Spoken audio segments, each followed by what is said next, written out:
Hello, Shane here from ComX, and this is Drink and Draw for Friday night. This is session 13. I'm here with my co-host Rob Lyle, or Spedsy as he's known. So yeah, over to you, Spedsy. Hey, yeah, we've got in the top there, Alex Major, Sloppy Tunes himself. Likes to draw girls farting, all that sort of good stuff. Next to him, we have Ben Sullivan from the upcoming Torn Southern Squadron, from Toby and his Magic Pencil, from Decay, from all good stuff. Chris Buchan, Fox and Hound, and Ledger Award nominee. Dave DeVries in the middle, our guest, who we're here to draw the Nightfighter. We have Chris Browning from, and he just told me a moment ago, and I've already forgotten something. What was it, Shannon? Robo-Tune. Yes, Robo-Tune. and then the man behind Billabong, behind Red Gum, behind Torn himself, Peter Lawson, and the man who loves himself a good redhead, it's Bronwyn's Isaac George. And then me, the toilet guy. You love yourself a bit of toilet. Yeah. So, Dave, who are we drawing today? Someone with RG7 in his blood? Yep. This is the Nightfighter. He was the first superhero I ever created. G'day, George. A few fun facts. I went to art college, and one of my best mates was a guy called Ron Guy. And so when I was coming up with the RG7, that's where that comes from. There's no other meaning other than that. And another good mate of mine was a guy named Rob Tapson. And so Agent Tapson, who was the Nightfighter's mate, was named after him. I had another mate who came down from Sydney called Dave McLeod, and we used to like to muck around with chucking off at Sydney. I was living in Melbourne, and so when the Nightfighter was established, I sort of thought it might be fun to create a character that was very Melbourne-based. And when the Southern Cross was added to the Southern Squadron later on, I decided it would make a lot of sense to set him in Sydney and get some Melbourne-Sydney rivalry going, which I was kind of dumb because I ended up living in Sydney for 8 years. I love both cities with a passion, and now I live in the Barossa, and I love Adelaide. And funnily enough, I really find people who slag off at Melbourne who are from Sydney, or people from Sydney, or from people in Melbourne slagging off at Sydney side, as far as I'm concerned, they're just bagging Australia, and I reckon that's kind of pretty shitty, to be honest. So, but it's certainly got a wealth of information, and I'm really sad actually that at the moment with the whole COVID thing, people are using this as a way to whack Sydney siders, people in Melbourne, and like when Melbourne was in lockdown, people were whacking the people from Melbourne, and I mean, I just think it really sucks that I take no comfort from the misery of others, and I certainly take no comfort from the misery of fellow Australians, and certainly not because they happen to live in a city that I don't live in. But it's a rich source of entertainment and fun, and so that was something that I decided to play with the characters. But as for Costas Borges, who's the Dingo character, I was never quite sure where he belonged. Originally, I had him in Melbourne, but when I moved to Sydney, I sort of let him follow me up. He sort of tentatively lives in Bankstown, or maybe Punchbowl, around that area. And Lieutenant Smith, I sort of had her parked in Canberra just because I kind of like Canberra, but it's a pretty boring place to hang out. And so I thought I could have some fun with that. So the Nightfighter he was based very much on what was at the time my two favourite characters, which were Batman and the Hulk. In fact, his costume now is very much like what Batman's costume would look like with green inserted into it. And the idea was that, like the Hulk, the Nightfighter would get stronger as he got angrier, or more sexually attracted to somebody, or any form of adrenaline would be the job. So that was part of the reason why the Lieutenant Smith character was always sort of done up in sexy outfits, so that she should, have that sort of femme fatale control over the guy. So yeah, the Nightfighter was established kind of as I guess a sort of an Ocker Melburnian who could become super powered. I wasn't really interested in going with Truth, Justice, and the American Way or the Australian equivalent. But I thought, I could see myself doing it if I had some money, if I got paid. And I was actually in the Army Reserves when I created the Southern Squadron, so a lot of the military experience kind of wove its way into their construction. And almost by accident, it turned out that one of the first lieutenants, the one that I was under in Puckapunyal, happened to be Lieutenant Smith. But that was actually that was an afterthought, because Lieutenant Smith was created kind of to be a Robin to Batman, or a Robin to the Nightfighter.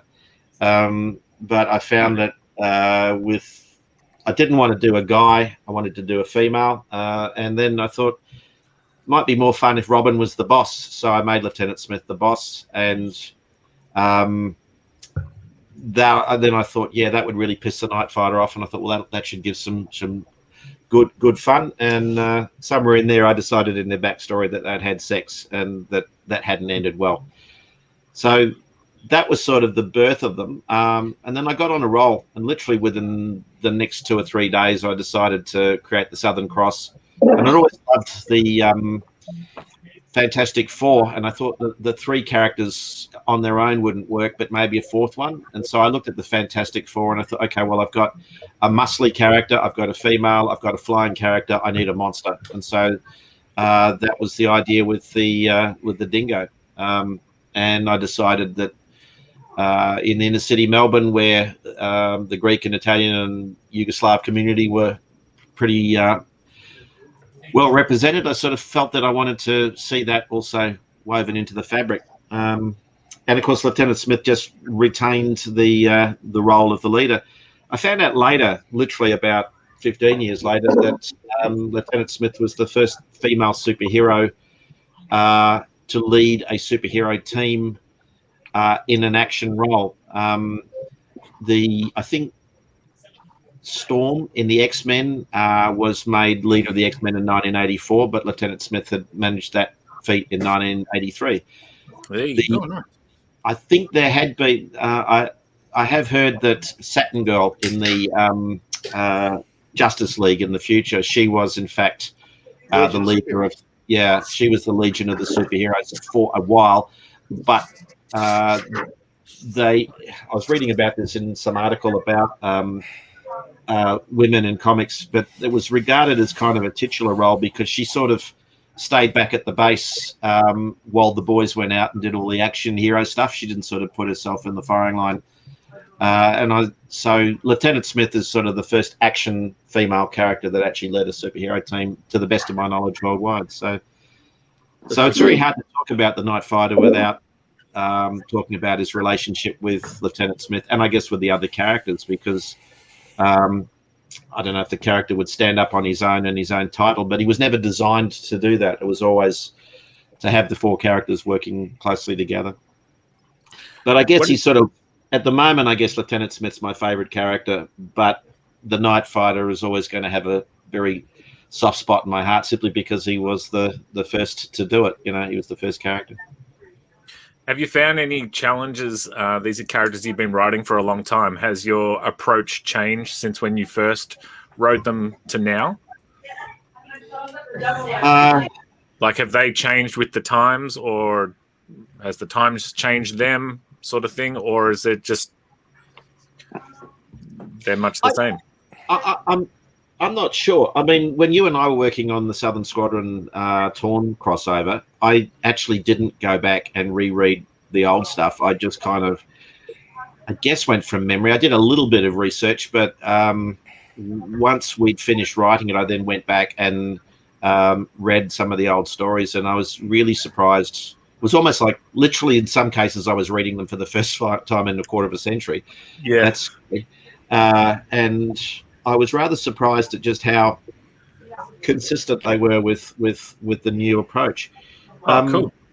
Yeah, so I don't know that they've really changed that much, because the dynamic with the characters seemed to work from fairly early on. Yep. And I mean, there was a lot of, for example, everybody now is sort of getting hyper. That's my friend Lee. Hey. Everybody's getting very woke, particularly in film. and diversity is a big issue. But then when I went back and looked at the early Southern Squadron stories, all of our characters were pretty diverse. Like we created these characters, the A-Men, which were these American characters, and we had a Texan, an African American, a Native American, and a Hispanic. So I mean, we sort of ticked all the boxes. I'm not sure if that was a deliberate thing, but we were just looking for stereotypes to play with. Yeah. And as you know, when you and I were messing around, part of the fun is to look at a stereotype and say, let's flip it on its head. You don't want to do the exact opposite. I'm finding that one of the problems with the sort of diversity approach at the moment, particularly with Marvel, is it's making the stories incredibly predictable. Like, I'm sure you guys you all seen the Black Widow storyline, the movie? The movie, yep.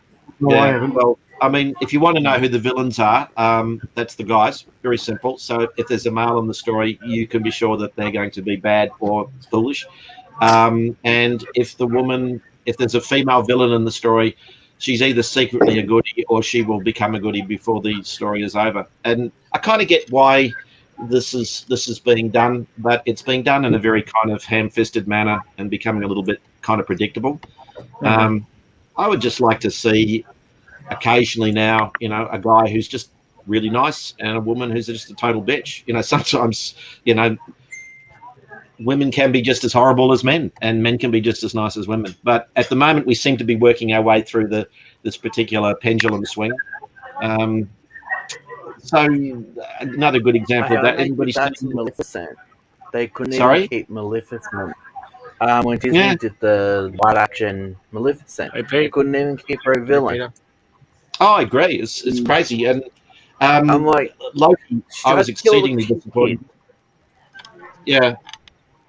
Well, I was very disappointed with Loki because he was a really cool supervillain in the Avengers first movie.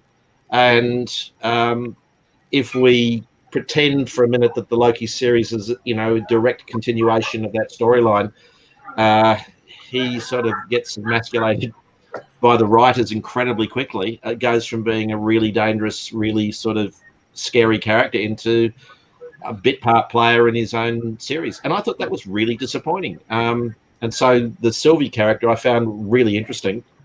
It really should have been her show. And to some extent, I think that was basically what happened. So, but, it would have been nice if it hadn't been at the expense of Loki. So, we'll see what happens. So, Dave, I got a question about Yes, sure. Nightfighter. Is there a story behind his arrow on his chest pointing towards the Earth? Yeah. That's one of the things that I always liked about the DC characters is that they all have really clear, iconic symbols. I used to draw the Superman emblem as a kid, and I used to draw the negative shapes rather than the actual S. I for some reason I always loved that. And recently, when I say recently, within the last 10 years or so, DC have often created posters where they've literally just used the icon or the emblem or the badge of the characters to represent who they were. And I just sort of thought that was an incredibly opportune marketing idea, and also just really sort of fixed the brand on the characters. And it struck me that the Fantastic Four also, they were probably one of the only groups in the Marvel universe, with the possible exception of the X-Men, that actually had some sort of iconic symbol. So I thought maybe the Southern Squadron needed something along those lines, and I wrestled with the design. Had to be very simple, and it couldn't be two S's because that would be the sig runes of the. You don't want that. Yeah, you lose a demographic for sure. So I was sort of playing around with it, and then I thought, okay, how can I represent South? And I just thought, what about like a compass? So the arrow pointing south that's the idea. It's supposed to represent a compass. And people always talk about going south and down under. So it just felt like pointing downwards, pointing south was an interesting symbol, and it's a very easy shape to identify. And so I did a bit of looking around to see if anyone else had come up with using an arrow as a symbol, and nobody had. So I thought, great, I'll go with that. But it's sort of evolved. When it started, it was sort of a black arrow with a yellow background and a green ring around it. And I decided that what I liked about the Superman emblem, what it was like, there was just the positive and negative shapes, and that was it. You could take the outlines out if you liked. And I didn't like the idea of having a black arrow, a green ring, and a yellow circle. That the three combined, that was one element too many. So I just unified the green circle with the arrow, and then it seemed to work. At least in my mind, it seemed to work. Yeah. No, nice. We're lucky enough to have Ben Sullivan joining us for the first time here today. Now, Ben, you are working with Dave and myself on the Torn Southern Squadron, so you're the guy drawing Nightfighter the most these days. How are you finding the whole drawing these iconic characters? Easy. Easy. I mean, the script that you both wrote was just clean and neat and fast, and sort of covered. Well, I didn't have to really think much. Really, I just follow what you've given. I wish I could show them, but I know I can't. You could show like you've got inked pages there. I'm sure you could just maybe tease one a little bit. Yeah. If I don't boost the screen. What was that? Oh no, just anyway, one of the new ones, Dave. I haven't seen that one yet, but looks good. Yeah. I'm having a great time doing it. I haven't done a superhero thing before, so it's the first one. But I'm having a great time. All the characters are really strong, and just rolling along. One of the things that inspired some of our characters was, do you remember a drawing you did of like, I wish I could remember the character's name, but it's some weird starfishy, huge hulking man with barbs and stuff coming off him. And he's like a ski creature. Crown of Thorns. Crown of Thorns. Yeah, that's it. And so I sent a photo of that to Dave, and I think, I was like, this is what Ben can do when it comes to villains. And then the gloves were off, so to speak, and that's why we came up with some crazy villains. Great. Have you had a chance to play with some of those villains yet? I've seen the Goblin pop up, but no, I haven't actually. And I've got Crown of Thorns will be coming up in not the next issue of Torn, but the issue after. Have you had a good reader? I'm about to finish issue 3, and then I'll be on to that one, which has the Crown of Thorns in it. Right. Nice. There's a few too many thorns on there. It's going to take ages to do all those little bits. That's right. Considering what I've had to do in issue 2, I'm sure it'll be quite easy. Fair enough. Yeah. Too many bloody explosions and eagles and God knows what have you. So what are you doing, Peter? Are you doing issue 2? No, are you doing issue 3 now? Is that right? I'm doing issue 3 now. I'm on almost got it finished. I got the last 4 pages sort of mapped out and done to a various degree, and just tidying it up and trying to make it look pretty. And then I'll get that off to Joe and close to ink and start issue 4. Right. So that'll be fun. Yeah, wow. It'll be fun because I've seen the design of him and it's going to be bloody hard to draw. Thank you very much for that, Ben. I got a bit carried away, maybe. Oh, yeah, just a little. That's all right, mate. If you ever have to draw Cole, you'll probably hate me. Right, yeah. You can get me back. Yeah. So anybody got their cats today? I think last time I was on here, a lot of people had cats. I haven't today. No, mine's outside. Sleep at the end of the bed. So was yours? Cat was in here before, but he's buggered off. So no cat show tonight. There we go. So no I cat can games. make a dog appear. Dave, Nightfighter's civilian name is Adam West. Was that a homage of any sort, or just a name you thought was cool? Or look, it was pretty obviously. It was I was looking for something to call him, and was the TV show, obviously. And I never thought that comics and TV character stories like that were going to become popular and memorable. So I thought, nobody will ever remember, so bugger it. So I just went with Adam West, and and then like the Southern Cross was Bert. I couldn't go Bert Davis. What was it? Bert Ward, because that would have been too obvious. Yeah. But another one of my friends who I was hanging out with, his surname was Davis, so I just called him Bert Davis. And then I decided to call him Bertram just simply because he seemed a little bit. I wanted to make him posh because if the Nightfighter was a big sort of muscular VB swelling ocker. It was, to be honest, any time there was a particular sort of push by one character in one direction, then I'd be looking for ways to sort of push it in the other. Nightfighter was very blokey, so I made the Southern Cross incredibly effeminate. Again, it was just looking for ways to create tension with the characters, and it makes them easy to write, as I'm sure you're aware, because on almost every decision they're going to have conflict because they come from very different places, both physically and also emotionally. Yeah. And as you know, all characters are really just personas of yourself. We act very differently around our children than we do around our wives, around our mothers, around our mates, and so I just sort of, I guess, associate each character with different sides of my own personality, but you then mix them up a bit just to sort of keep it a little bit interesting. Dave, what's really important is you never straw man one character over the other, so you always try to make one character, if one character has a weakness, you always make sure that that's more than compensated for from a strength. Hey, that's nice. Looking great there, Pete. Oh, nice. Oh, looking nice, Pete. Yeah. I just zoom my face in because I don't know. Dave, how buff is Nightfighter? How big is he? How buff is he? Yeah, how big is he? I reckon big or he's not the Hulk, but he's certainly sort of Arnold Schwarzenegger, something that he can be quite big. Yeah, so about my size, Ben. Yeah. Yeah, that's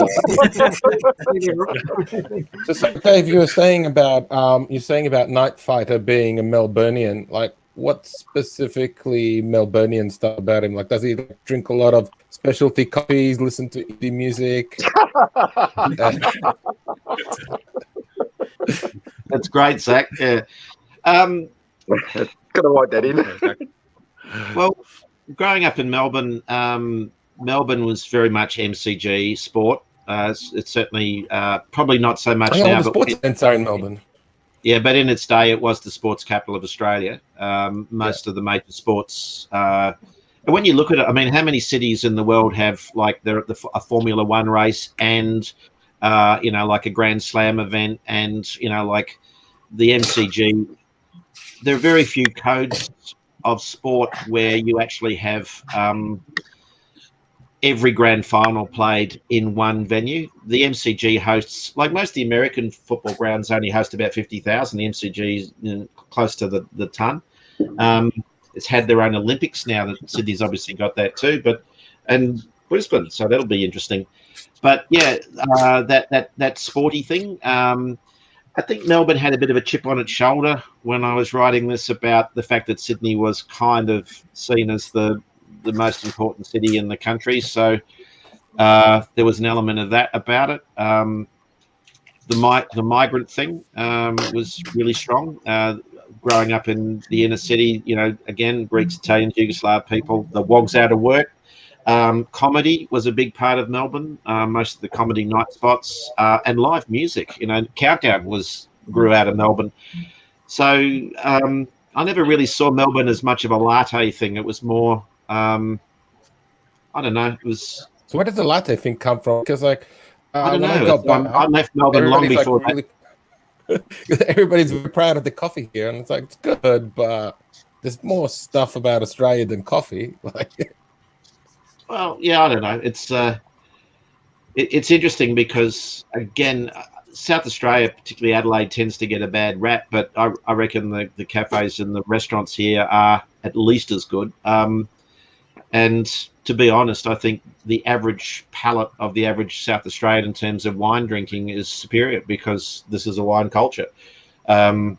I find this when I travel. Although I must admit, in recent times when I travel to Sydney and Melbourne, I've noticed people seem to have a better understanding of wine than they used to. But I remember when I first moved to the Barossa, maybe 20 years ago, if I travelled to Sydney and Melbourne, people would be kind of intimidated that a Barossan was, at the table, and I more or less had to order the wine every time. Yeah. Bo! Hey, You made it! You made it! Both his phone working. Nightside and the Rock's own Beaumont Jardine is here. Hello, guys. The man who knows Hey, how man. to make an entrance. It's lovely to see you. Lovely to have you, bud. Yes. Yeah, I didn't know how to do that. I couldn't find Safari. Every time I pressed on Safari, it took me back to Facebook, so I did that 30 times. And I don't know, that 30th time went wrong, so it worked. Hi. Awesome. Dark greetings of the night.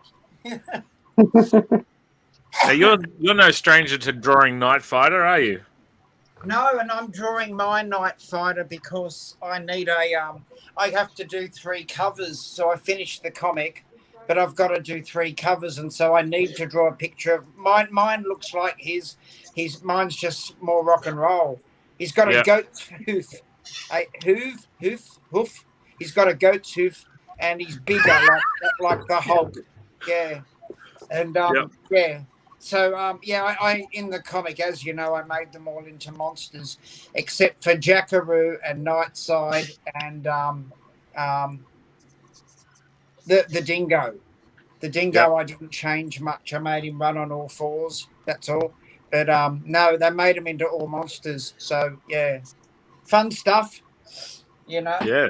I've always liked the writing of stuff way better than the drawing of it, because sometimes the drawing is just work, isn't it? It's just work. All the fun stuff happens while you're making it up. While the gags and such. Yeah. I don't know. I can't speak for everybody, of course. I can only, and a lot of the time I don't know what I'm doing. It's trial and error. It's hit and miss. But it must be like that with you guys too. You never know if it's going to be awesome or not. Yep. Writing goes through phases. Say again? So is this Bo's first time for Drink and Draw? Yeah. It is, yeah. Bo's, yeah. He tried to get on a few times before, and it's the first time it's worked. Oh, okay. Cool. He couldn't even make it to the episode where he was the special guest. We've lost him already. We've lost him already. Well, at least he made a cameo finally. Yeah. Actually, writing can be bloody tough. I agree with Bo. There are parts of it where you're just throwing ideas out there, and that spitballing phase is a lot of fun. But writing, particularly comic book writing, I think is largely structure, and finding that structure can be. I've just been working with Tad on a reboot of the Dark Nebula Southern Squadron relationship, and I wrote. I took his original origin storyline, and then based on a lot of conversations that Tad and I had, we sort of worked out how we would weave the Southern Squadron into it. And then the hard work of actually coming up with a story began, and I finally got all of the elements in place and the character arcs and all of those sort of thematic moments that, all of the, if you've ever read a book on screenwriting, all of the, I ticked all the boxes and made sure that it did all the things that I wanted to do. Then it had to be broken down into 3 episodes, and I found that the parts 2 and 3 nicely hit the 24-page mark, and part 1 was 27 pages long, and that was, oh shit. And there was no getting. I was thinking I could just condense, but there was no way to do it. Ultimately I had to lose scenes, and it's not like you just trim 1 or 2 scenes. It's like you trim 5 and then replace them with 2 brand new ones. And that's where it can be really tough, I find, as a writer, that getting that structure right. And then you do a pass with the dialogue, and sometimes the dialogue will allow you to jettison more panels because it frees up ideas. I often find sometimes it works the other way too. Sometimes you have to start adding panels in because you want certain beats in the dialogue, and this is something Ben and I did when we were Ben did the layout breakdowns for the first. It was the first book, wasn't it? And there were just certain places where the story just kind of it sort of we got lost, and it was really just a case of maybe we needed a wider shot or a closer shot or whatever. And the solutions can be, we could put a line of dialogue in there, or we could put in a caption, or we could change the visual. But every time you go wider, you lose a certain amount of emotional connection, but you go for narrative clarity. And so there's never exactly a right or wrong choice.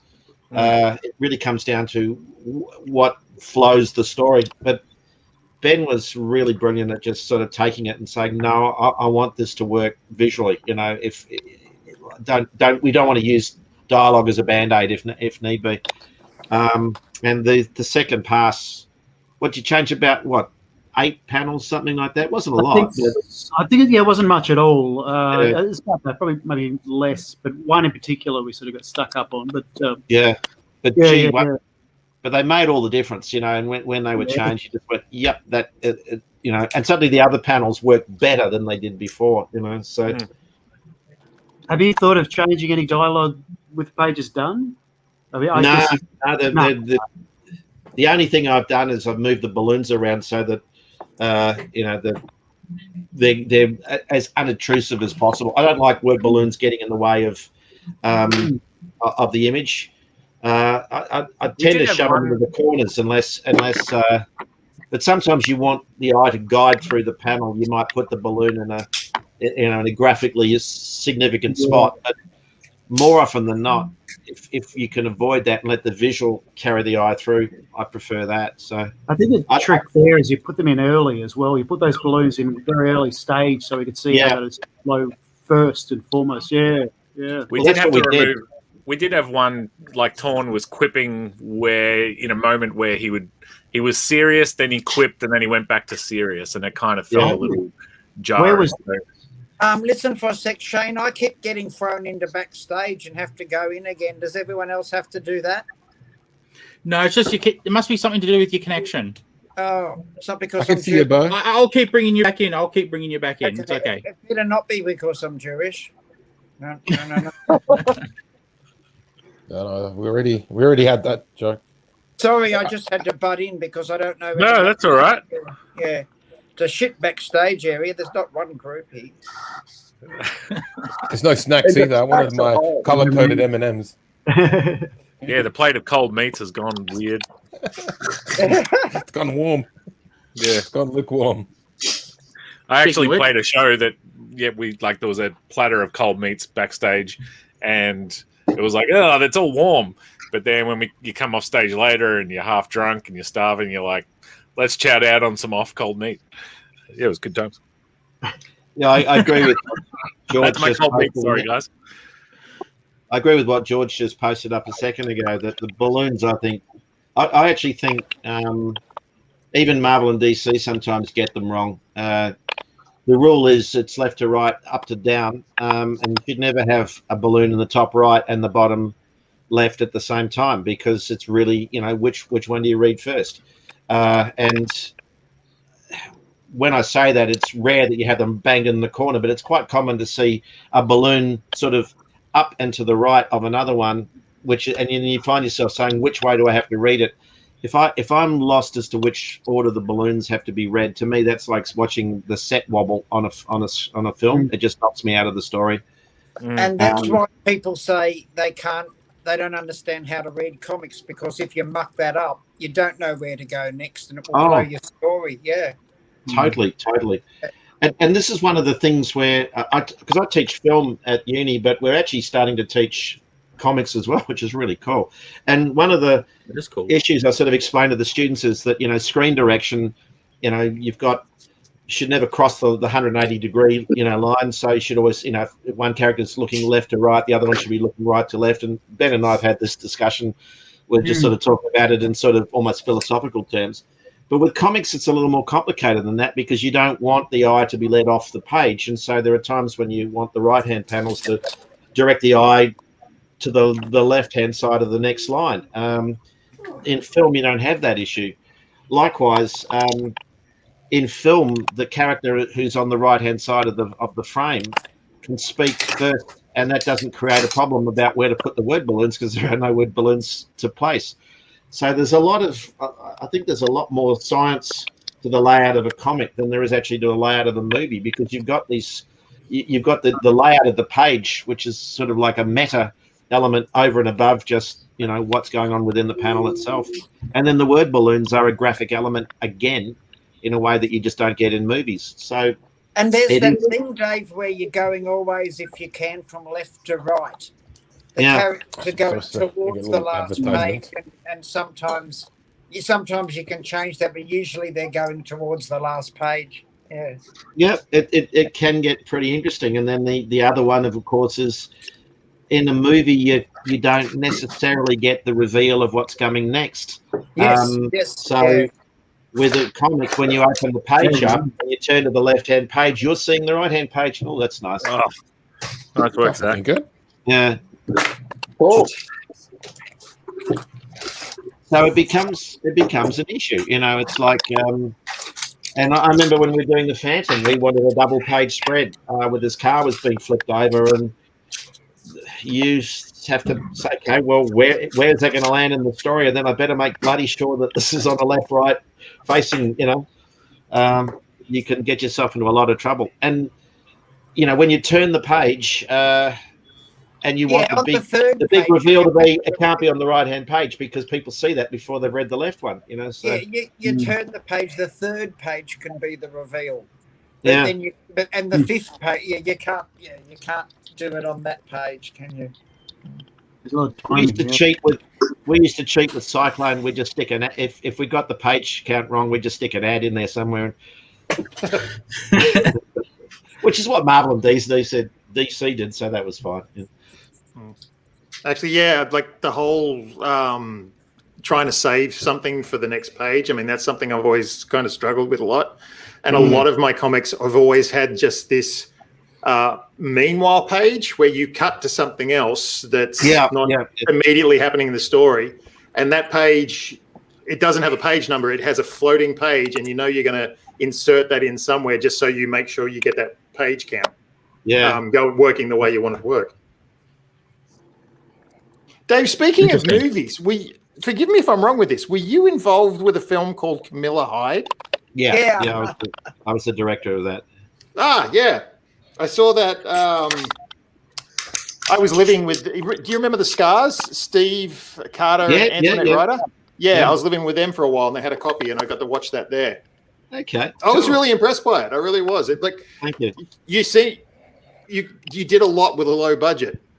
Yeah. The budget was about $3,000, I think. Really? Oh, that's massive. They got to a camera, and then what else?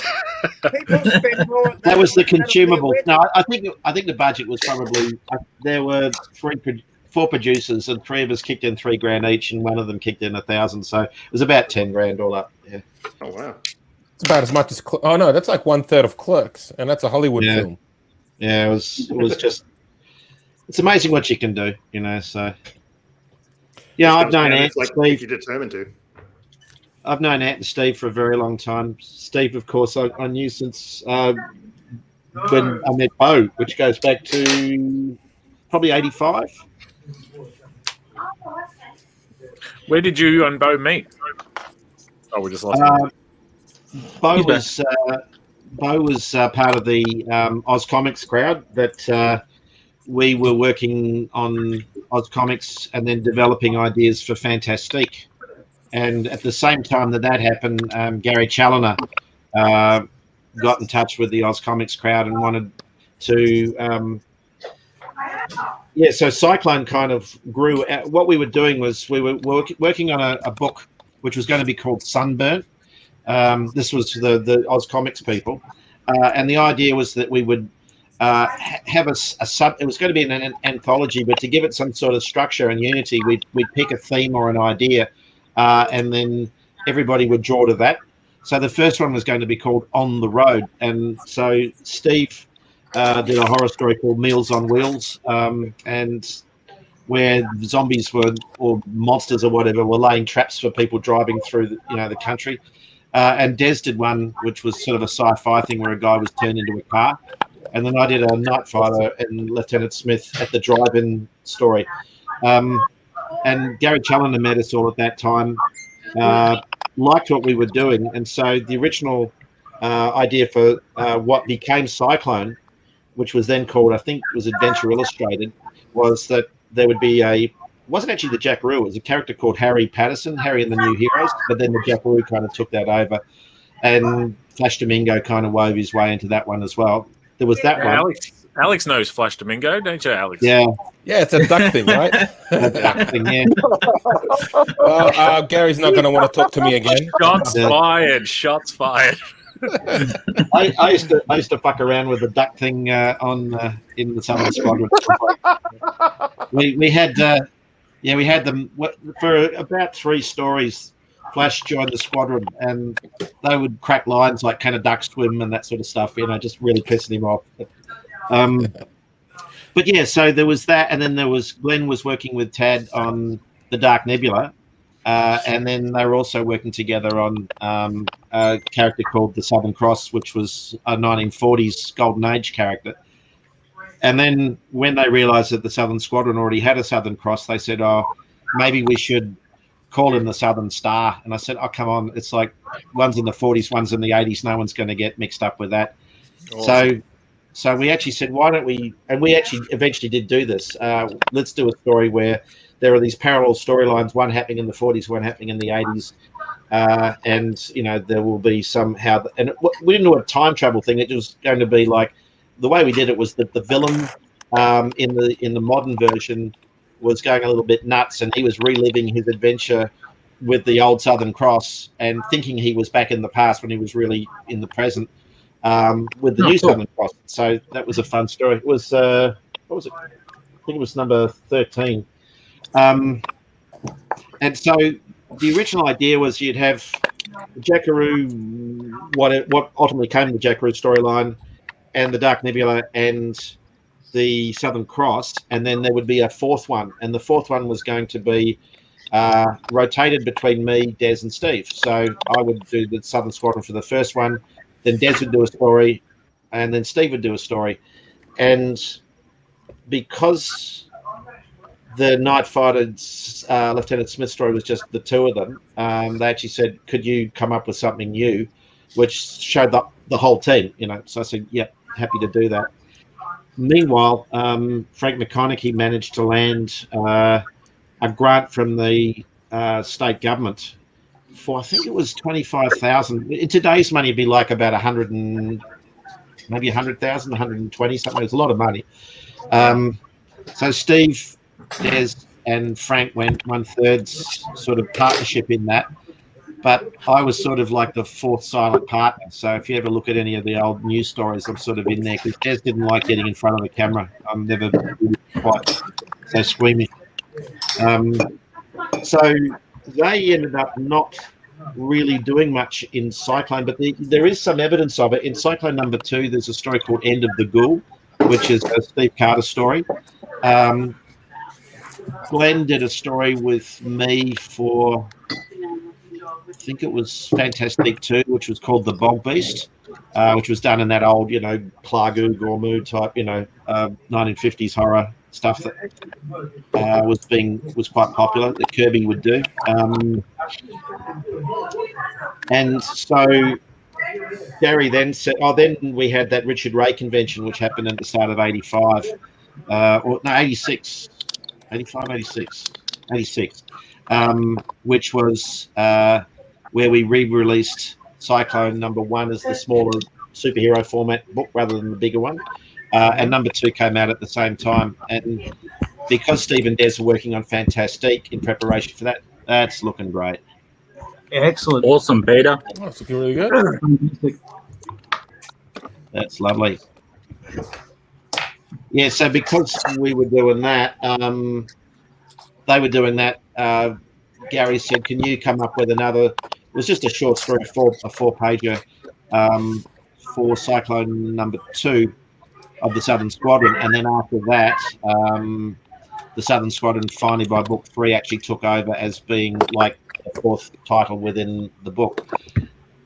But technically for the first 2, they were almost like guest stars in it. Although when Gary repackaged Cyclone 1 and 2 in the for that Richard Ray convention, I keep calling it that because it's just easier, the Southern Squadron were sort of seen as an equal, 1/4 share of the team. Yeah. And then Tad moved up north because he was a DJ. So he was doing country radio, and Glenn decided to go to Kalgoorlie to mine for gold. So for about 1.5 years, 2 years, Gary and I were kind of it. So we would use it, but there was such a back catalogue of material that Glenn and Tad had done that we had plenty to use of that. But Gary became interested in the idea of that's cool. Oh, where's his arrow? Awesome. Can you Oh, yeah, see? that's like your vision. That's good. Yeah. Looking good. It's good, man. Yeah. That's very helpful. Of course, the torso's too little, but I was thinking it's only little. I was thinking it's early days. I could cut it into pieces. I sometimes have success with that. You print it, cut it into pieces, and you move it around like a paper doll, and then trace it again. A little bit, you know what I mean? Trace that. And this one will have to be way bigger for a pin-up. But yeah, I just seeing how. Wouldn't it be good if you could use the dingo's head and spine as a weapon? Yeah, why not? Drops a bombshell and then disappears. So the question I think Shannon asked about Bo, or was it you, Rob? Was that Bo was there in the very early days of Fantastique. He wrote a vampire story which got the ire of John Laws in particular, and Fantastique was banned in about 3 states, which was really kind of funny because we'd go into the minister's office and speak to his chief of staff, and the book had sold out absolutely, and he was saying, well, obviously the minister has to denounce you in Parliament, but we're actually really, really happy about this. This is awesome. And the shock jocks just tried to tear us a new one, but no, if all the fantastic. Was Alan Jones and Steve Zamanek still? Was that around? Were they also giving you guys free airtime? Some of them saw the. Oh, that's awesome! Yeah. Some of them. Tease, I can't see one. I was a bit slow. Hey. Oh, awesome! Yeah. Yeah. Oh, I see a toilet. There was a guy on called Clive Robertson who was quite kind to Frank and Steve, who really didn't know what they were doing being on television about it. And he was eating with into them. He just thought one picture of the guy with the chainsaw looked a bit silly. And you can see Steve blanch. Philip Adams was okay with it. I mean, John Laws, he smelt blood in the water. I would love him to, if he was around now, or if isn't he still around? No. But not doing the major stuff. He's very old. Yeah. But maybe Ray Hadley could tear Reverie apart, on radio. That would be great. Sales would go through the roof. Bo's gone. Yeah, Bo's gone again. Popping in there. I think all those windows he opened are trying to fight over who gets to be the one that's open. Yeah. So the history of of Cyclone and the history of Oz Comics / Fantastique are just so closely interwoven. It's really hard to separate them out. Yeah. Most of the people who worked for Cyclone also did stuff for Fantastique and vice versa. I love that Gary's now doing Adventure Illustrated. Obviously, a throwback to the original Cyclone name. Yeah, there's still a lot to go for Tones, but I'm trying to figure out having to do more Melbourne. He's sipping a latte. Oh, there you go. You know, he's from Melbourne. And I don't know. He's pointing wherever the arrow's pointing. Yeah. But The arrow points out. They have lattes in Sydney, so that's a little bit racist, I think. well, I'm totally racist, dude, especially against Melbourne. I've been there once for the Grand Prix, and everybody told me that apparently I was responsible for ruining the Olympics. Like, we asked him, where's Albert Park? Obviously, it was a stupid question, but I'd never been to Melbourne at the time. And then somebody was like, where are you from? And I'm like, I'm from Sydney. Oh, I heard you ruined the Olympics. And I'm like, I just want to get to the Grand Prix. And eventually, they pointed us to it. But I know not everybody. I have friends from Melbourne. They're all nice, except that one lady who wasn't. She's not my friend. So, Shannon, how did you know Steve and Ant? You were saying you lived with them for a while. Yeah, I met them through the Storm guys. So Tanya and Owen, and met them through Tony Newton from what he used to do. He used to do. I'm blanking. I'm sorry, but yeah, I was friends with them for a while and saw them around comic conventions and stuff. And then I was just having my roommates were moving on to something else. I needed somewhere to stay for a little while, and they had a spare room at the back of their place. No, this is in Sydney. In Sydney. Oh, okay. Out in the Greenacre. That's the one. Yeah. Oh, yeah. Yeah. And wow, that house was. You ever visited that house where they were living in many times? Yeah. Usually when I went to stay in Sydney, I'd stay with them for a few days. Yeah, it was just absolutely fascinating. I was just you'd spend hours just going over the books in the hallway, or you'd see the Crypt Keeper volumes locked away somewhere, or they always had some obscure movie or some excuse thing. Like some of the stuff. I'd get home sometimes and Steve sitting in the living room just relaxing with some of the most insane death metal you've ever heard. Oh, I know that well. When we first used to go out and see him and Des, Steve would, long before this was a trendy thing to do, he actually would get every single slasher scene from every video nasty you've ever heard of.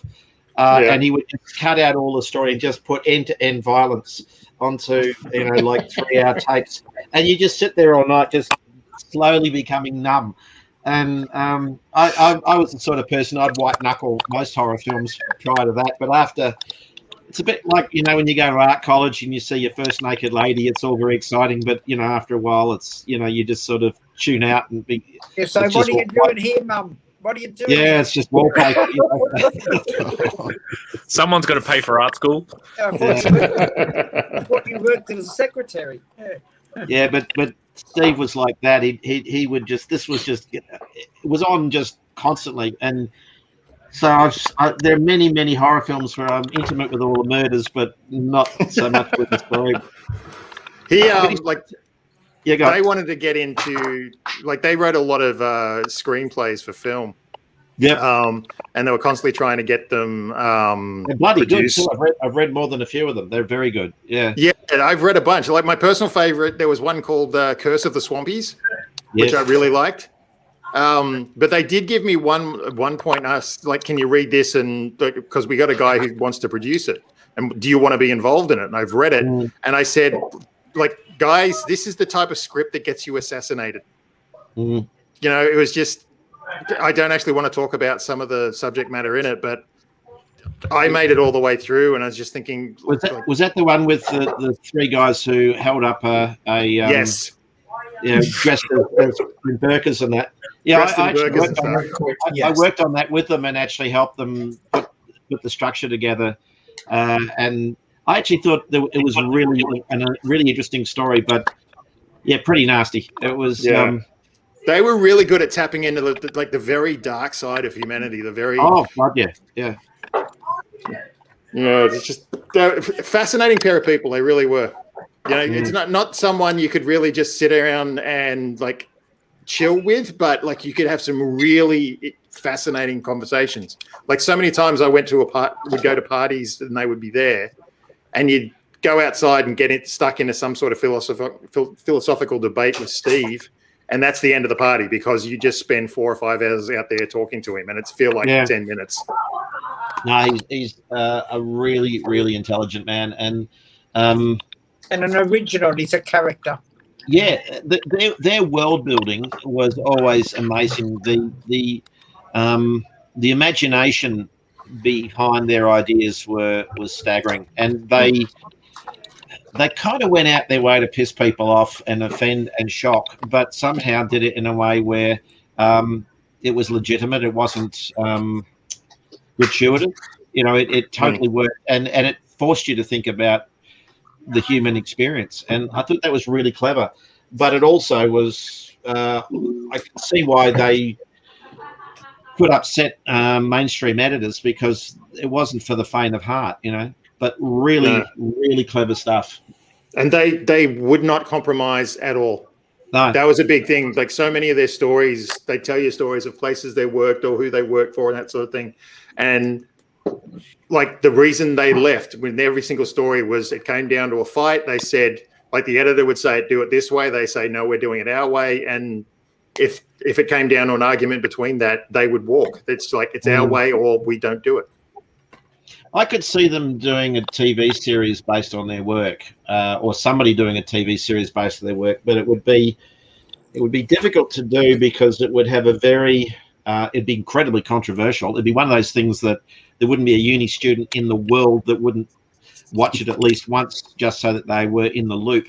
But I suspect that, they would be highly imaginative and really interesting, but they don't hit the commercial beats of a story the way that Hollywood and television producers in general would expect. Listen, I keep cutting out. Who are you talking to? We're talking to Shannon about Steve and Ant. Oh, right, yes. Well, if they did a television show, it would have to be like X-rated. Well, that's the thing, and they didn't mind mixing sex and violence together. Which is sort of a big quote unquote no-no. So. Wait, you're not talking about Scar, are you? Yeah. Steve Carter. Yeah, right. Yeah, that's Steve Carter and Antoinette Ryder. That's where it comes from. The Scar. Yeah. Wait, so they were the stars in your movie, or am I mixing stories now? No, you're mixing stories. Yeah, right. Yeah, they're talking about a script that they read, but apparently it's like it's just a big tease. Everyone's like, it's so controversial, but I don't know what it's about. Well, I know that it's like it'll get him assassinated. So is it basically a bunch of pictures of Muhammad or something? No, the scene, I hope they don't mind me like actually giving this bit away, but the scene that really got me was that they that mute button, Shane. I'm getting ready. I've got a button. The main characters, Rob and RTA, but they're dressed in burqas to hide their identity.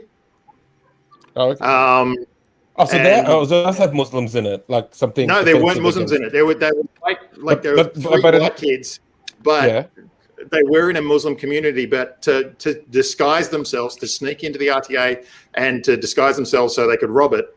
And I think they did wind up killing some people during the robbery, but they were dressed in burqas. And personally, that was the scene where I read that and it's just like, oh my God, that's no.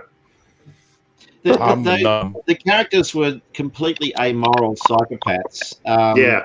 Who were not necessarily serial killers, but would have been quite comfortable in that role if need be. But serial killing requires you to actually have a motive and a mission. That these characters were not even to that level. But they were the darkest characters I think I've ever read in any story. They were really disturbing, and that's what fascinated me about it. I as I said, I worked on that with them for a while because I thought, wow, this is pretty amazing stuff. But it would be one of those films where you'd go to see it, and then you come out at the end and you'd feel numb, and probably feel a bit dirty as well. Yeah, there was a very sort of. You'd never forget the movie. You'd never, you wouldn't be able to let it go. So. Yeah. There's kind of a feeling of like Spit on Your Grave or Last House on the Left. It's kind of that kind of bleakness it's in or that darkness sort of to it. field. Yeah, it's very dark. Yeah. But you said the story was good. Do you think there's ways of adjusting it in a small way where you could still keep the essence of it and then still be able to sell it? No, absolutely not. It was what it was, and like you either took the story as it was and dedicated yourself to that, or because if you try to water it down at all, it would it would take away everything that actually made the story the story. Yeah, no, I agree with that. And I will bring it up here, Peter, so you can see it better. My role with it was really just to help with the structure, so that it would, clarify and awesome. And also it was about trying to make it, cheaper to make. But like some of those, the Anita Cobby murders. You read those stories and you just go, oh my God, the mindset of the people involved in that. Yeah, it's kind of walking down that pathway, and if they ever wrote a story about an actual event, like Snowtown or Anita Cobby or something like something that was really nasty from Australian history, that would probably make one hell of a movie and win Oscars and stuff. But if they're just making stuff up off the top of their head, they'd get run out of town on a rail. Have you not seen the Snowtown movie? I used to be a massive fan of true crime, and the Snowtown story broke me. I was reading the novel about it and learning about what's his name, Bunting. I can't remember his first name. It really is. It's just I got to a point in that book where I shut it, I put the book down, and I was never going to finish reading it because I didn't want that imagery in my head. I didn't want to know about that stuff. David, was I talking to you that said that those murders didn't even happen in Snowtown? So they happened in I think around Salisbury, around that area. Snowtown was simply where they dumped the bodies. Yeah, so I've never heard of this. Sorry to butt in, but I've never heard of these, and I'm suddenly very interested. What exactly happened exactly? Snowtown. Basically, there was this rather nasty gentleman who would torture and murder people, and then put their bodies in barrels in a disused bank in Snowtown. That's sort of the basic premise. Bloody hell! Yeah. Snowtown. I've been to Snowtown. It's a lovely little country town.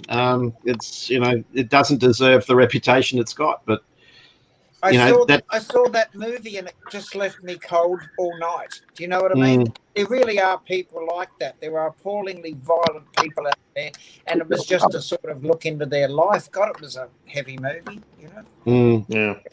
It didn't have any redeeming features. At least they could have had a tap dance or an animation scene.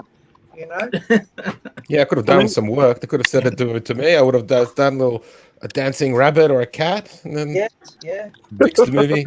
Would have made an extra $2 million easy. Or the real bad guy that was influencing all the kids. He could have a little angel that floats around him and gives him some, Yeah.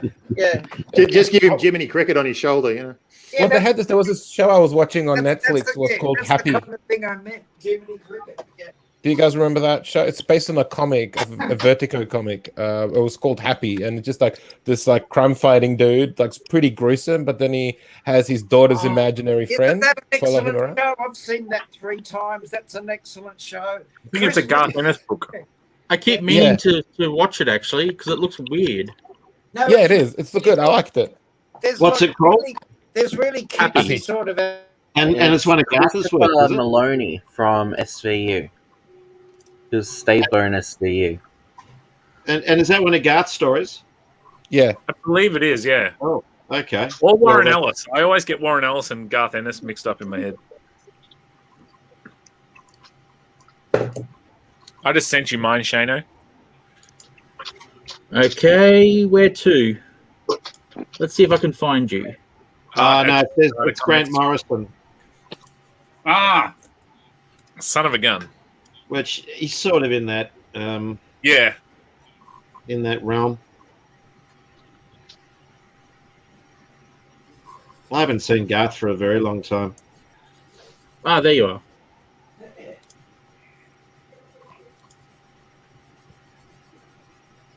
I'll have to give it a check. Sorry, or is he just sort of living on all his TV money that they keep on making movies out of all? Well, yeah, when Preacher came out, the first series, I got in touch and just to say nice, and I actually asked him that question. You know, would you be able to retire on this? And he said, yeah, pretty much. And now, of course, the boys, he'd be doing very nicely there.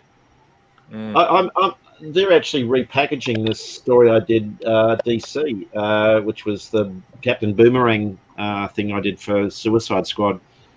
So I'll get some royalties for that in the next 6 months. It's been nice. So nice. every time they adapt stuff, you the first thing in Gart's case, he's also getting direct royalties from the TV station. But he said as well they then repackage all the comics because there's a new lease of life there, so he gets a double bump from that. So he's doing okay. But it's great stuff. So I don't need to send him any cash then. That's the important thing. Oh no, I'm sure he'll accept it if you. And here's yours. You wouldn't turn it down. Yeah. Oh, that's good. Oh, nice. Just 2 beefcakes, eh? That's really good. Awesome, Rob. And Peter sent this one in. It's an old one, but he wanted to show it because we're doing Nightfighter. Oh, yeah. That's good. He's got beefcake arms. Like the beer, Stubby. That's good. What project are you working on at the moment, Zach? Pardon? What project are you working on at the moment? Right now I'm putting together presents to go to the printer, hopefully tomorrow for a proof. And then Bronwyn, I have a Bronwyn and Torn crossover sometime in December. Okay, Starting that in December. And then I've got a new series I'm introduced besides Vivian Jones for presents as well. Awesome. So, busy. What about you, Chris? What are you working on? For me, Yeah. oh gosh, I'm currently working on a 40-pager kids book that's kind of like a Dungeons and Dragons theme, which I can't talk too much about. Oh, that's cool. Yeah, that's beautiful. I really like that. Yeah. Bronwyn. That's cool.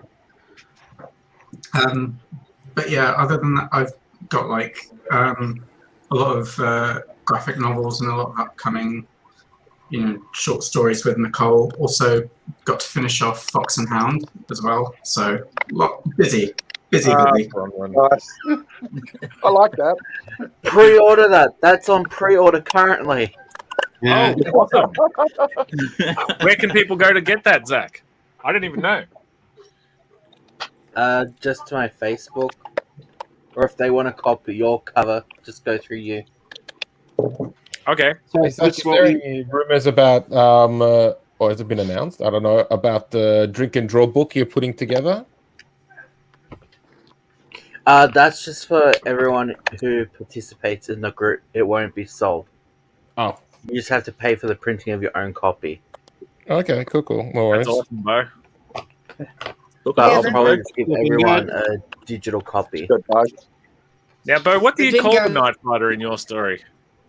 Son of a gun. Chris, do you want to put yours up? Have you finished? I'll just find you on the screen and. That's good. Nice. He looks like the everyman human superhero. Superhero stuff is actually really out of my comfort zone. So, well, you've done awesome. Well. Looks fantastic. That Nightfighter would be buddies with Redgum, not so much Torn. Yeah, and there's Zach. That's great. Oh, Zach. That's nice. Cool, Zach. Yeah, that's really good. Nightfighter played by the lead singer of Radiohead, I think. Yeah. What are you working with there? Is that a marker? What are you working with there, Zach? Markers, yeah. Oh, yeah, right. Yeah. There's Fawn, the Aldi ones, Graphic Pro Duo. I just buy whatever's available locally at the time. Because every now and again, the you go back and they don't have your colors. And you're like, oh fuck. So you have to really figure out your color palettes again.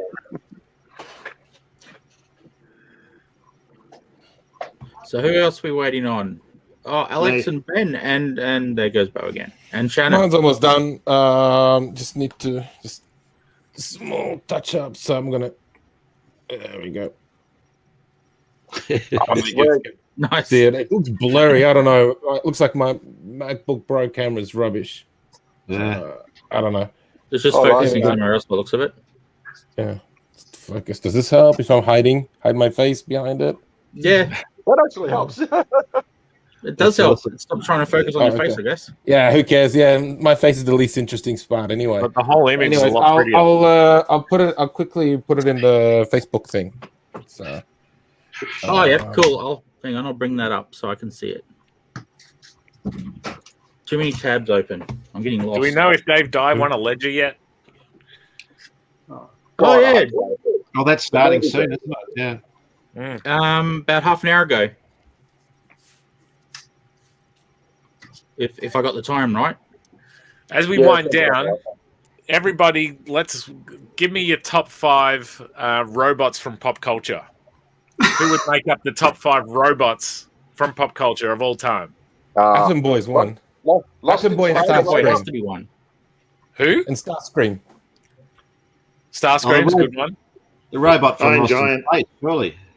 Lost in Space robot, the Yeah. one from Metropolis, Ah, Just- going right back to Fritz Lang's Metropolis, the robot Yeah. in that. T800. Yeah, we're going to count Arnie. I was going to say, does T1000 count? Yeah, No, because the T800. The T1000 is like the morphing metal one. yeah. Oh, yeah, The paranoid T101. android. The paranoid android. Oh yeah, Marvin. Marvin. Yeah. R2D2? Yes. Rosie from the Jetsons. No. Who would be the most well-known robot of all time? in my head it's Yeah, Astro Boy, but I think it's Astro just Boy. that could just be me. Astro Boy's a good one. I reckon Again, It'd have to be one. R2D2. It'll probably be R2D2 or C3PO. Like, if you Oh, asked your yes. mum name a robot, what would your mum say? I'd Probably the Star Wars ones. I probably would have. Yeah, Star Wars probably. The, Yeah, I think Shannon got Mum that told one. me to stop talking to me. I like Jaime from Get Smart. He was good. Oh, Ah, nice. yes. I reckon my parents would have gone with the robot from Lost in Space. 'Cause Yeah, that was yeah. all- yeah. So Oh, yeah, yeah. Jaime's good. Actually, they'd probably say Robbie the robot. Yeah, maybe. What was the robot, the little thing on wheels that had the big eyelashes, like kids Oh, movie from the 80s? Johnny Five. Number 5 is alive. That's Yeah, right. yeah. Number 5 is alive. What movie is that? Short circuit. Yes, Circuit. yes. I Let's watched see that recently for the first time. That was a thing. They would call it Shane, Dalek I just the put robot. I just put my drawing up in the Yeah, I Facebook chat, so you can easier Oh, okay. maybe to Yeah, it'll be easier. post. Are the fembots from Austin Powers? Yeah, they're pretty cool. Does anyone remember Saturn V? Yes. Loved it. Yeah. Yeah. The Hut Very, Hotel. very pretty movie. Hey, not a lot of special effects and action, but Yeah, that's And not a the big art car. direction was beautiful. Hey. Farrah Yeah. Fawcett, I think. Oh yeah. Yeah. Cool. I'm nearly Here's done. Alex. I stupidly decided to put color into my drawing just to make life harder. That's good, Alex. I Just to find make that a life harder. mistake. That's a mistake for me every time. I'm better at black and white. Took me That's why I years get my to daughter learn to colour. I can't do it. I'm crap. that. So it's Who a coloured race. Torn number And 2? Shannon. Who coloured Torn 2, Pete? Sorry? Who coloured Torn 2? Princess Studios. Oh, right. Okay. I did the first one, so it looks like garbage. So someone else did the Don't second say one. that. Don't say No, that. look, it's the first thing I ever tried to do, and I can't look at it. But there's also some things about it that I'm very proud of. A, that I even did it. Oh, You designed a bunch of characters that and became... the designs are holding up, and they're holding up really well when other people do them too, which is something I'm really happy about. That's I've awesome. seen what Ben's done with them, and it's great. And a few You've other done people an have excellent job. It's an it's great to do, and it's the whole thing's part of a. And we'd all attest to it. Like every time you draw something and start a new project, you're trying to do better than you did last time and learn more as you go. That's all you, Peter? That Torn is you? Like you did Torn? Or was it written in? Or right. I designed the entire look. I didn't know Awesome. that. Yeah. I had the briefest of rundown for all the characters. Like Torn was like basically, he's wearing a black outfit when he fights. Okay, that's my brief.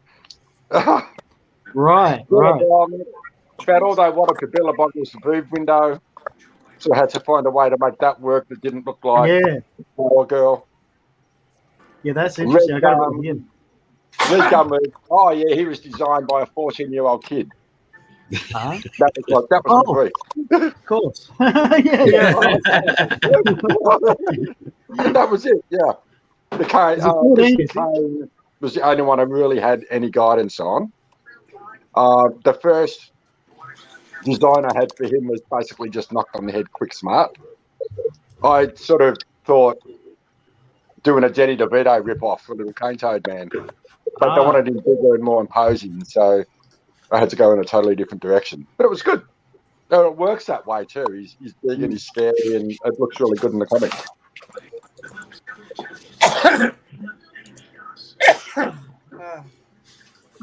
It'd be interesting when we get the chance to see Kane and Billabong and such doing a bit more than what they've had a chance to do in the existing issues. Yeah. Right now, they're just been sitting around in a boardroom. Yeah. Shane, I just sent through my drawing in Facebook, on the Facebook. Yep, just bring it over to the software now. There you go. Looking good for anybody that's seen it. I don't think we got him sitting at all, mate. They dropped on his ass once or twice, but that's a bit. Here you go, Shannon. Nice action shot. I like that. That is coming out the bloody screen. Who did that? That's me. Shannon. Oh, cool. That's a great one, dude. Thanks, guys. Yeah. That way, over there. So it's all you, Ben? Yeah. Are we supposed to finish these? Yes. Let's see what you've done. Yeah, just see what we've done so far. Boost you up. See that? Oh, there we go. Oh, looking awesome. Right. Bring it closer to the camera a bit. Oh, closer? Yeah, nice. Nice, That's good. Awesome, Ben. Awesome. And that's the mask, mate. You've nailed it. Perfect. Great. On the mask, yes. Yeah. So what's he drinking? Gloves. That's excellent. Is he drinking something, or is he holding a can of beer?